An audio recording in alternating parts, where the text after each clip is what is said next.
సత్య ఏమైంది?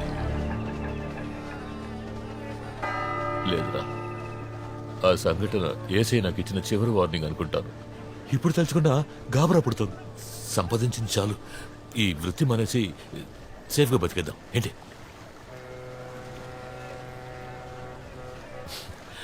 ఏంట్రా సడన్ గా జ్ఞానిలా మాట్లాడుతున్నావు?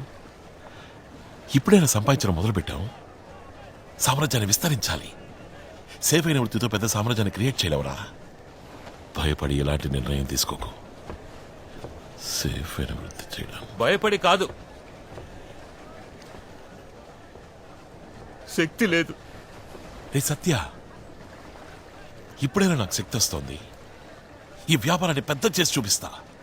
నేను చూసుకుంటాను. ఈ వృత్తిలో గోల గొడవ నరకడం పొడవడం అన్నీ నేను చూసుకుంటాను. నీకు రాకీకి ఎలాంటి రిస్క్ రానివ్వరు. నాతో ఉండండి చాలు.